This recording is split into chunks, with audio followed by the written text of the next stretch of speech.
Salve, salve, galera! Vamos a mais um Rumo à Posse. Hoje nós vamos falar sobre essa banca chamada IUDES. Eu achei extremamente curioso com a quantidade de gente me pedindo para falar sobre essa banca. Por que eu falo isso? Porque o histórico dessa banca é um histórico muito escasso, né? Eu só consegui encontrar pelo menos uma prova que foi para o Instituto Federal do Rio de Janeiro, IFRJ. E o que é mais curioso, por exemplo, se você pega aí, tem vários cargos, né? Cargos de nível médio, cargos de nível superior, e a prova de português foi exatamente a mesma para todos os cargos. Geralmente, as bancas, como é que fazem? Uma prova para os cargos de nível médio, uma prova para as provas de nível superior, para nível fundamental. Então, cada nível tem uma prova diferente, mas não, aqui as provas de nível médio e de nível superior foram iguais, absolutamente iguais. Então, na realidade, no fundo, nós só temos uma prova disponível para analisarmos. E eu peguei todas as questões, eu peguei uma prova para a gente analisar, para a gente ver. E os assuntos que caíram, e foi uma prova só com 8 questões, tá? Foram esses assuntos. Né? E chama atenção para um, particularmente, que é a crase, porque em 8 questões caíram, botar assim, 1,5, porque é uma questão de crase, uma questão de crase, uma questão que envolveu crase e acentuação ao mesmo tempo. Tá? A questão de interpretação de textos muito legal, muito bem feita, muito bonita a questão, inclusive porque o texto é lindo. Uma questão de análise morfossintática, na sequência vem uma questão de uso de conjunções. Aí tem questão de envolvendo regência também com crase, regência, que foi até uma questão do lado, é uma questão de concordância nominal, não de concordância verbal, e uma questão de significado de palavras. Quer dizer, é isso, a referência que nós temos é essa. Eu estudaria tudo, estudaria por outras bancas, né? Lógico, eu faria essa prova, serviria como referência, mas eu estudaria e faria um curso normal de língua portuguesa completo para se tiver que me preparar para essa banca. Não tem como, só tem essa prova. Vai fazer o quê? Então vamos corrigir essa prova. O texto é muito bonito, muito bonito. Olhos d'água. Sendo a primeira das sete filhas, desde cedo busquei dar conta das minhas próprias dificuldades, cresci rápido, passando por uma breve adolescência. Sempre ao lado da minha mãe, aprendi a conhecê-la. Alguns detalhes que é importante. Eu aprendi a conhecer minha mãe. Decifrava o seu silêncio nas horas de dificuldades. Como também sabia reconhecer em seus gestos prenúncios de possíveis alegrias. Naquele momento, entretanto, me descobria cheio de culpa por não recordar de que cor seriam os seus olhos. Então, ela passou o tempo inteiro com essa culpa, que é não recordar como seriam os olhos. Isso aí é uma metáfora, né? Como se ela ali estivesse se procurando, né? Digamos assim, se desvendando por meio dos olhos da própria mãe. Então, sim, eu não consigo me conhecer tão bem porque eu não consigo lembrar os olhos da mãe. Eu achava tudo muito estranho, pois eu me lembrava nitidamente de vários detalhes do corpo dela, da unha encravada, do dedo mindinho. Quer dizer, ela lembrava tudo, detalhes, mas os olhos não. E os olhos não é como diz, pelos olhos você chega à alma. Então tem uma representatividade por trás disso. Então uma outra coisa que ela lembrava da verruga que se perdia no meio da cabeleira crespa e bela, um dia brincando de pentear a boneca, a alegria que a mãe nos dava quando, deixando por uns momentos o lava-lava, o passa-passa das roupagens alheias, se tornava uma grande boneca negra para as filhas. Nesse dia, nós descobrimos uma bolinha escondida bem no couro cabeludo. Pensamos que fosse carrapato. A mãe cochilava, uma das minhas irmãs, aflita, querendo livrar a boneca mãe daquele parecia, puxou rápido o bichinho. A mãe e nós rimos de nosso engano. A mãe riu tanto das lágrimas escorrerem. Mas de que cor eram os olhos dela? Ou seja, o que estava por trás desses olhos? Tá? Eu me lembrava também de algumas histórias da infância da minha mãe. ela havia nascido em algum lugar perdido no interior de Minas. É lógico que a ideia ela é do interior de Minas, aqui no Brasil, mas as referências da pobreza e tal puxam também, assim, da mesma maneira que ela, né, aqui eu vou continuar a leitura, e aí vou puxar esse gancho. Ali as crianças andavam nuas, até bem grandinhas, você vê a questão da pobreza, né? As meninas, assim que os seios começavam a brotar, ganhavam roupas antes dos meninos. Às vezes as histórias da infância de minha mãe confundiam-se com as histórias da minha própria infância. Olha só, então, tem coisas que ela lembra que são do que ela viveu. Mas tem coisas que ela nem sabe mais se foi ela que viveu ou foi a mãe que viveu. E a mãe, por sua vez, também. Então, a questão da ancestralidade aí. E também a mãe provavelmente contou histórias da vida dela, que talvez não tenham sido da vida dela, mas história dos seus ancestrais, né? Então, isso aí fica bem claro. Lembro-me de que muitas vezes, quando a mãe cozinhava, da panela subia cheiro algum. Subia cheiro algum. Olha que tristeza que estão da pobreza, gente. Era como se cozinhasse ali apenas o nosso desesperado desejo de alimento. As labaredas sob a água solitária, nossa, não tinha nada na panela, né? Só tinha água. Que fervia na panela, olha só, a panela cheia de fome. Não é a panela que está cheia de fome, são as pessoas que queriam, né, comer aquilo que em tese teria que estar dentro da panela. As panelas pareciam debochar do vazio do nosso estômago, ignorando nossas bocas infantis, em que as línguas brincavam a salivar sonho de comida. Meu Deus do céu. E assim, eu vou falar uma coisa meio maluca. Entendam. Eu nunca vi. O texto, ele é um texto em prosa. Mas eu nunca vi uma pessoa falar sobre fome de uma forma tão poética. É triste, de doer o coração isso aqui. Esse fragmento aqui, as labaredas sob a água solitária, não tinha nada dentro da água, né, que estava ali fervendo na panela, que fervia na panela cheia de fome. Pareciam debochar do vazio do nosso estômago, ignorando nossas bocas infantis em que as línguas brincavam a salivar. As bocas brincavam a salivar sonho de comida. Meu, é poético, é lindo e absurdamente triste. Triste. E era justamente nos dias de parco quer dizer quase nenhum, né? quase nenhum, ou nenhum alimento, que ela mais brincava com as filhas. Nessas ocasiões, a brincadeira preferida era aquela em que a mãe era a senhora, a rainha. Ela se sentava em seu trono. Então, olha o que ela fazia. Isso aqui é uma... Não sei se vocês assistiram ao filme, estou querendo fazer, do Roberto Benigni, sensacional italiano. Estou tentando lembrar agora o nome. A Vida é Bela. Né? Olha só, é uma situação muito parecida com aquele personagem. Não sei se vocês lembram. Desculpe fazer esse link, mas eu não posso deixar de fazer. Em A Vida é Bela, né, o personagem, o protagonista, vai com o filho para um campo de concentração. E ele procura passar para o filho, né, como se aquilo ali fosse uma brincadeira. Então, é uma criança de 4, 5 anos de idade. Então, procura disfarçar aquilo, fazer daquilo como se fosse uma grande brincadeira, para mudar a realidade da situação. Olha só como é que é uma coisa parecida com o que a mãe fazia. E era justamente nesses dias em que não havia praticamente nada, ou nada. Praticamente nada, é uma coisa muito escassa, muito parca, muito pequena, muito insuficiente. Tá? Em que não havia quase nada. É que ela mais brincava para disfarçar essa realidade.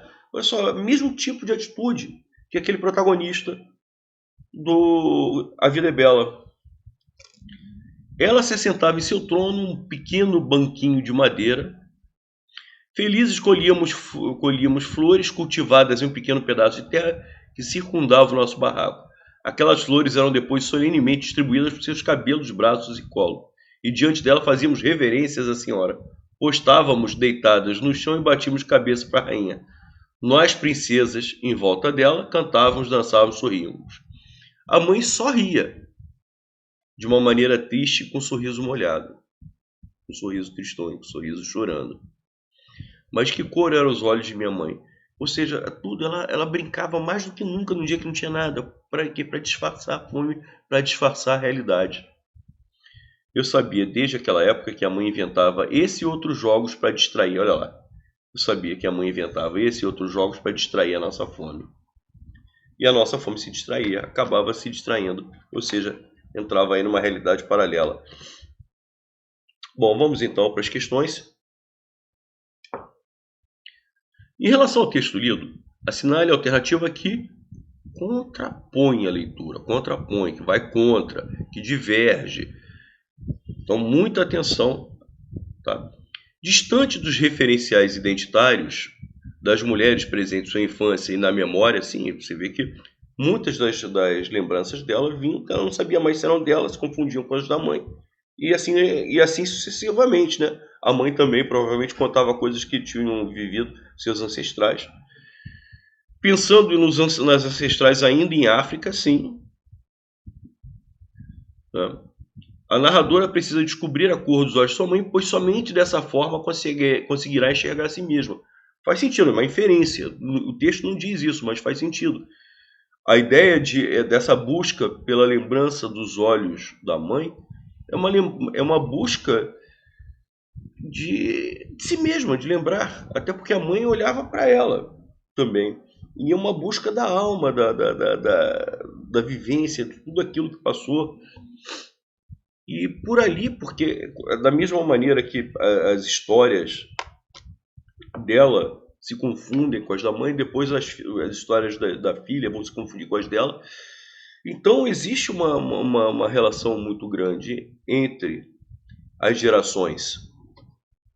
Então ela, ao lembrar os olhos, ela vai estar vendo a si mesma, faz sentido. É uma inferência, não está escrito aí, mas você consegue inferir a partir do texto. Ao se lembrar e narrar suas lembranças, a narradora personagem de Olhos d'Água evoca as experiências que marcaram sua infância. Sim, o tempo inteiro ela está falando sobre os fatos, as brincadeiras, tal, a fome, a pobreza. Né? Pobreza não, a miséria. E neste jogo de recordações acaba por confundir suas próprias memórias com as lembranças de sua mãe.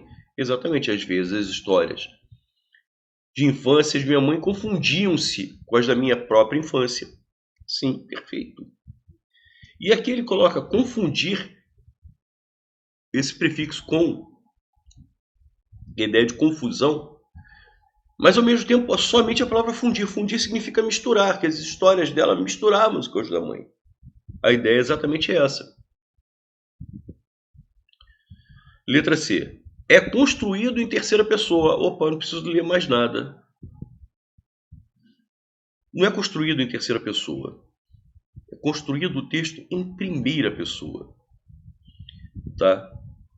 Então, olha lá. Sendo a primeira filha de 7 filhas, desde cedo busquei. Olha lá, eu busquei em primeira pessoa. Cresci, eu aprendi a conhecê-la. Eu decifrava o seu silêncio. Não precisa nem colocar o eu, mas pela sequência, eu me descobria, eu achava. O texto ele é todo narrado em primeira pessoa, gente. Ele quer que o comentário errado é esse. Tá? A narradora, personagem, sugere um viés de proximidade, como a narrativa autobiográfica. Até faz sentido isso aqui, mas o erro está aqui. Letra D. O leitor é convidado a adentrar nas memórias da narradora. Esse ponto aqui não tem sentido nenhum. Conhecer a sua infância e, junto dela, reviver momentos marcados pelas dificuldades e privações de uma vida, olha lá, privações de uma vida permeada pela pobreza. Sim, vida de muita pobreza, muita miséria. Ao mesmo tempo em que se encanta pela figura materna da mãe, que protege, acalenta e encanta até mesmo nos momentos mais angustiantes. Aliás, não é até mesmo nos momentos mais angustiantes, principalmente nos momentos mais angustiantes. Nesse momento, ela mais permitia que as filhas brincassem, tá? Para disfarçar a realidade. Questão número 2. Eu sabia desde aquela época, da ideia de tempo. Isso aqui é um adjunto adverbial de tempo.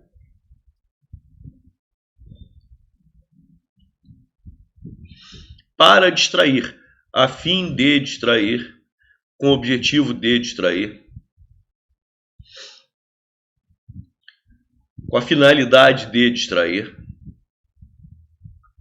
Então a ideia de objetivo, de finalidade é uma oração, porque tem um verbo, tá? É uma oração subordinada adverbial final.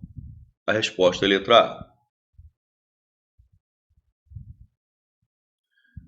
Questão número 3. E diante dela fazíamos reverências à senhora.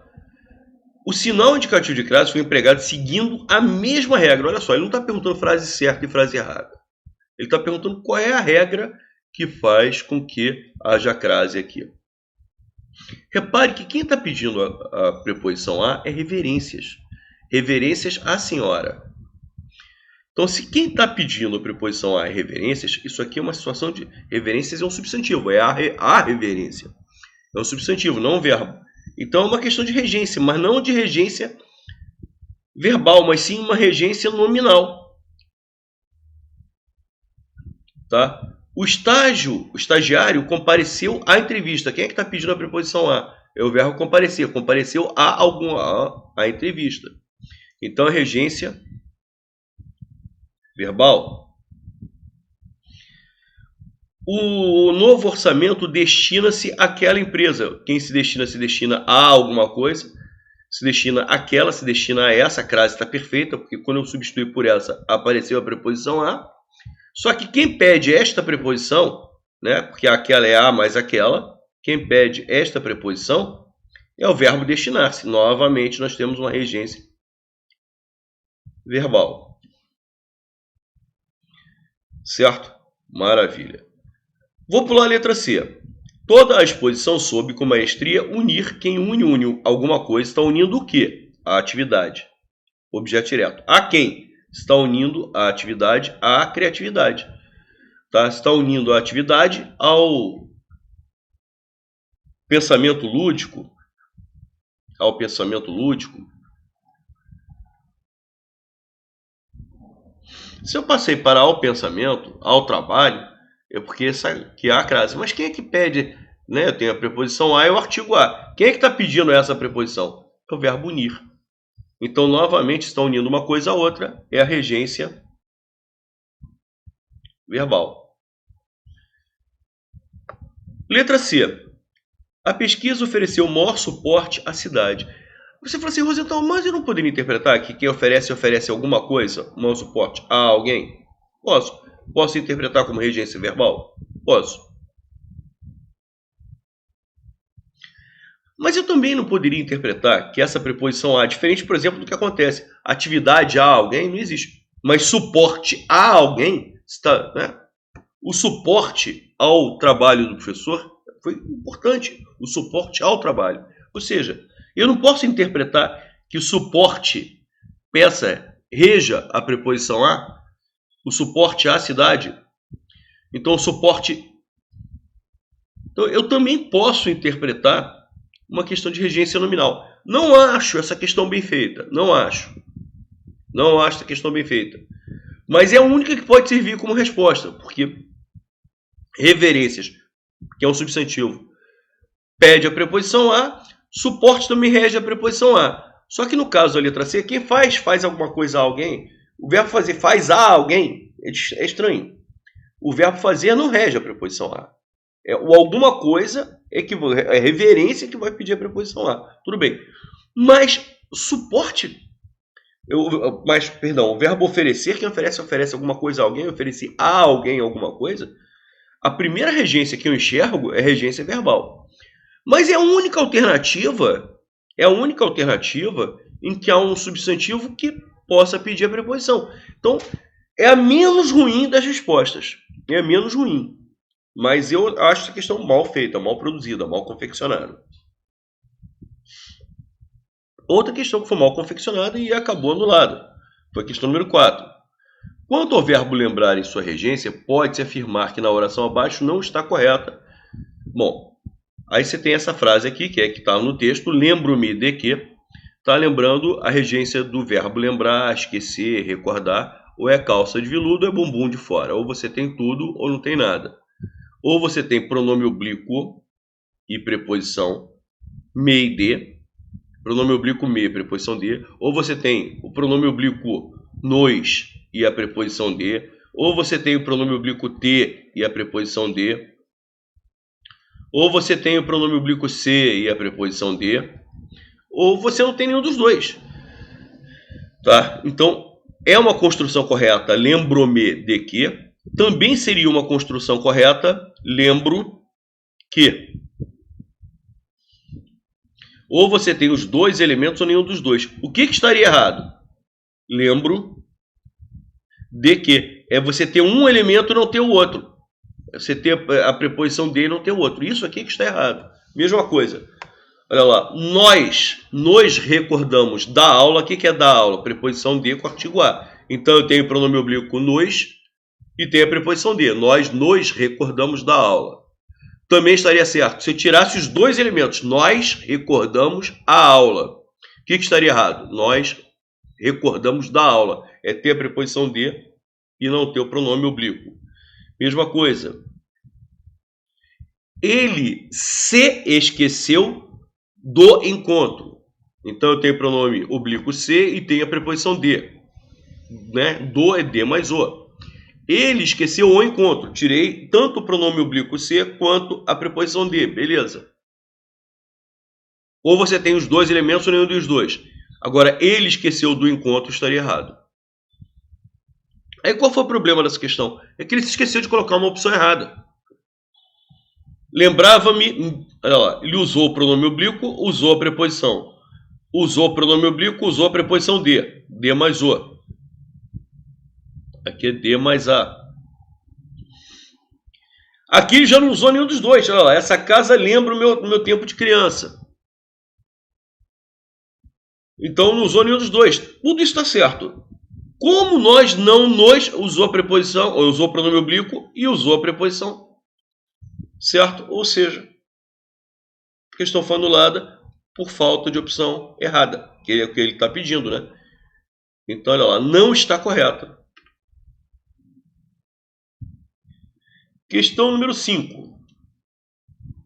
Foi o que eu falei. Aí você tem, nós tivemos uma questão de crase, que é para encontrar a alternativa em que a crase foi empregada pelo mesmo motivo da frase do enunciado, do comando. E a questão número 5, na realidade, envolve acentuação e crase ao mesmo tempo. E, novamente, ele está trabalhando com a justificativa, não é para você identificar se está certo ou errado. Qual é a justificativa da crase em às vezes? Bom, e qual é a justificativa do acento de histórias, de infância, de própria infância que repete, né? Bom, vamos lá. Antes de palavra feminina. Cara, isso aqui é insuficiente para que haja crase. Isso aqui é insuficiente. Na realidade, você tem que ser... né? Então, a casa é bonita. Casa também é uma palavra feminina. Nem por isso vai haver crase. Então, isso aqui é insuficiente. E a letra A. Todas as palavras acentuadas são palavras paroxítonas terminadas em ditongo decrescente. Não. Isso aqui é um ditongo crescente. Vocês lembram qual é a diferença? Boi. Boi. Boi é um ditongo decrescente, porque primeiro vem a vogal e depois vem a semivogal. A semivogal tem que ter som de I ou de U. Olha lá, boi, o O é muito mais forte que o I. Você pronuncia com muito mais força o O do que o I. Certo? Por isso que ele decresce. Ele vem da vogal para semivogal. Lembrando que semi significa metade, metade da vogal. Tá? Só que, por exemplo, a palavra histórias, que é is, to, irias, primeiro vem a semivogal i e depois vem a vogal a. Então o ditongo cresce, ele não diminui, ele não decresce. E todas as palavras são isso. Todas. Infância. É mesmo, termina em... olha lá, em... fan... se a. Então, primeiro vem a semivogal I e depois vem a vogal A. E a palavra própria é a mesma coisa. Pró-pria. Primeiro vem a semivogal I e depois vem a vogal A. Então, todos os casos são de tom crescente. O uso da crase está incorreto. Letra B, dança. Antes de locução adnominal, não, nem existe locução adnominal. Existe adjunto adnominal. Locução adnominal não existe. Bom, só pode ser letra C. Antes de locução adverbial feminina. Sim, as locuções adverbiais femininas são craseadas. Perfeito. Não masculinas. Por exemplo, a vista é uma locução adverbial feminina. Leva crase. A prazo é masculina. Já não leva. Perfeito. E às vezes é uma locução adverbial de tempo. E é centrada... Olha lá. A palavra vezes vem do substantivo vez. É a vez. A vez. Isso aqui é um substantivo feminino. Que no plural dá às vezes. Só que essa locução adverbial também tem uma preposição. Tanto é que se eu passar para domingos, já que dá ideia de tempo, sábados, poucos, ficaria aos sábados. Então, como esta locução adverbial ela é preposicionada, eu tenho que acrescentar a preposição a ao termo às vezes. Tá aí a crase. Então, é uma locução adverbial feminina. E continuando, todas as palavras acentuadas são paroxítonas terminadas em ditongo crescente. Sim, como nós já falamos, todos são de tom crescente, porque primeiro vem a semivogal e depois vem a vogal. Tá legal? Então, e era justamente nos dias de parco ou nenhum alimento. Parco quer dizer muito pouco, muito pouco. Tá legal? Bom, sóbrio, isso aqui, pelo amor de Deus, isso aqui é absurdo. Tá? Só uma pessoa que é sóbria, uma pessoa que não está consciente das coisas. Né? Então, uma pessoa, por exemplo, que é alcoólatra, ela fica sóbria a partir do momento que ela não está passando por uma fase de beber e tal, enfim. Então, eu estou sóbrio, eu estou consciente. Bom, inaudito e raro significam exatamente a mesma coisa. Se uma servia como resposta, a outra serviria também. Seria incomum, algo que não é normal, anormal, extraordinário. Tá? Então, uma coisa que seria inusual, quer dizer, uma coisa que não é usual, que não é comum. Isso seria raro. Não é exatamente o significado da palavra parco. Parco significa escasso, insuficiente, uma coisa bem pequena, bem pouca, exígua. Então, que é exatamente o significado que ele quer dar, algo minguado. Ou quase nenhum. De quase nenhum alimento. Então é esse o sentido. Né? É a palavra que melhor expressa o significado. A questão 7 é uma questão de concordância nominal. Questão bem interessante. Aquele caso de cerveja é bom, tá? E a cerveja é boa. Tá? Então, olha lá. São cerveja. Se eu usei o verbo ser, cerveja é bom.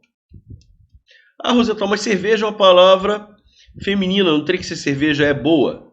Não, quando eu tenho o verbo ser, se o substantivo, isso é um fenômeno com o verbo ser, se o substantivo vier com um determinante, o adjetivo, cerveja é bom, o adjetivo concorda com o determinante. Mas se não vier com o determinante, como aqui, cerveja é bom, o adjetivo tem que vir na forma neutra, e a forma neutra é a forma masculina. Então, cerveja é bom. Legal? Maravilha. Se eu usar um determinante, a cerveja, essa cerveja, aí o adjetivo já concorda com esse determinante. A cerveja é boa. Tá? Você vê que boa assume a forma feminina para concordar com a cerveja, com essa cerveja, com o determinante do substantivo.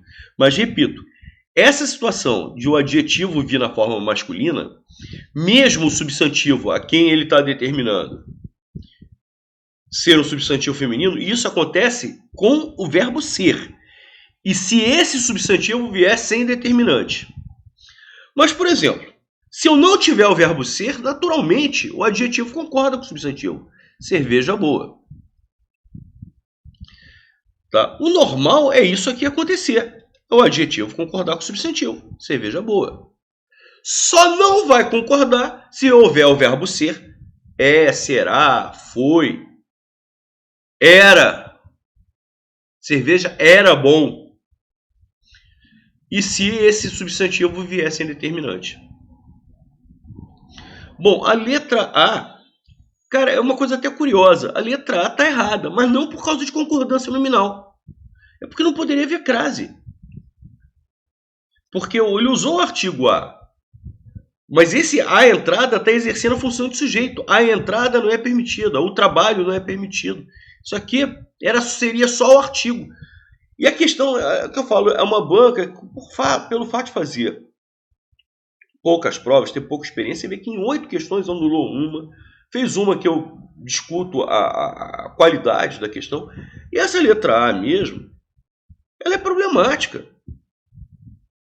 Ela é problemática porque há um erro, mas não um erro do que ele está pedindo de concordância nominal. Há um erro quanto ao emprego da crase.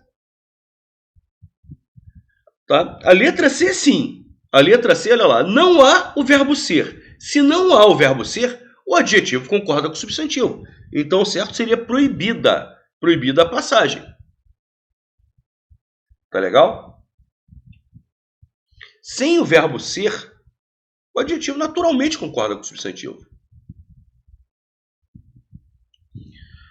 Maravilha, vamos lá. Proibido a entrada, mesma coisa. O certo seria proibida a entrada.